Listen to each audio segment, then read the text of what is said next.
میں فرض ہوئے اور روزے میں تبدیلیاں بھی ہوئی. جب سب سے پہلے 6 مرتبہ روزے میں تبدیلیاں ہوئی ہیں. سب سے پہلے جب روزہ فرض ہوا تو عاشورے کا روزہ فرض ہوا، یعنی 10ویں محرم کا.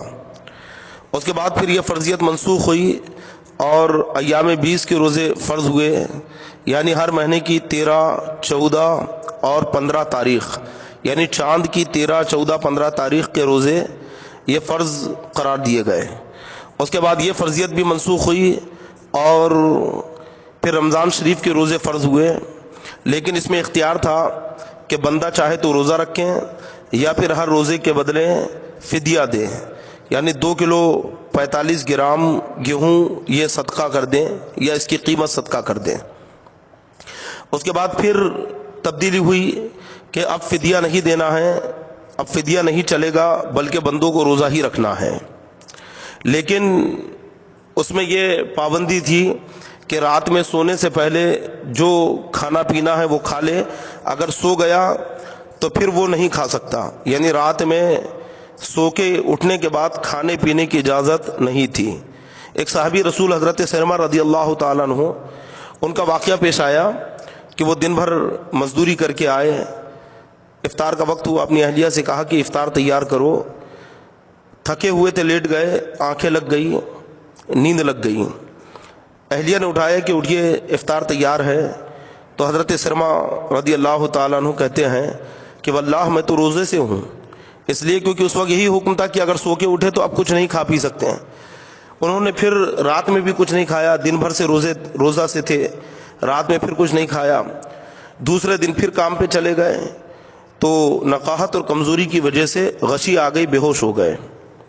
بارگاہ رسالت میں جب یہ واقعہ پیش کیا گیا تو رب تبارک و تعالیٰ کی طرف سے حکم آیا کہ اے محبوب اب رات میں کھانے کی اجازت ہے، یعنی دن میں کھانا پینا منع ہے، البتہ رات میں کھا سکتے ہیں صبح صادق تک. یعنی جیسی طلوع فجر ہو اب کھانا پینا سب ختم کر دے اور دن بھر بغیر کھائے پیے انہیں گزارنا ہے. یہی روزہ ہے، اتم الصیام الی اللیل، روزے کو پورا کرو رات تک. لیکن رات میں جمع کرنے کی اجازت نہیں تھی. کھانے پینے کی اجازت تو مل گئی، جمع کی اجازت نہیں ملی.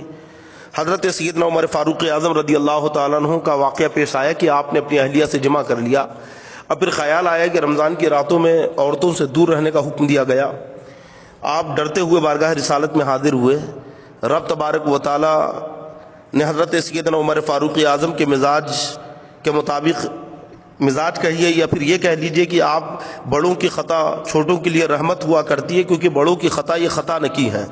حضرت عمر فاروق اعظم سے اس وقت بظاہر خطا ہوئی تھی، لیکن اللہ نے سب کے لیے رحمت قرار دیا کہ اے محبوب اب ہر مسلمان کے لیے اجازت ہے کہ وہ رمضان کی راتوں میں اپنی بیوی کے قریب جا سکتا ہے، جمع کر سکتا ہے. اس طرح سے رمضان کے روزوں میں تبدیلی آتی گئی. روزوں کی بڑی برکتیں ہیں، بڑی فضیلتیں ہیں. کھانے پینے اور جمع سے دور رہنے کا نام روزہ ہے. روزے کی حکمت یہی ہے کہ بندہ بھوکا رہ کر بھوکوں کی بھوک پہچان لے، کیونکہ جب خود بھوکا رہے گا تو اسے احساس ہوگا کہ یقیناً بھوک کیا ہوتی ہے، بھوک کسے کہتے ہیں، بھوک کی تکلیف کیا ہے، اور اسے دوسروں پر رحم کرنا آئے گا. اس لیے روزے فرض قرار دیے گئے. روح البیان میں ایک واقعہ ہے کہ ایک بادشاہ کے زمانے میں قحط پڑ گیا، لوگ بھوک سے مرنے لگے.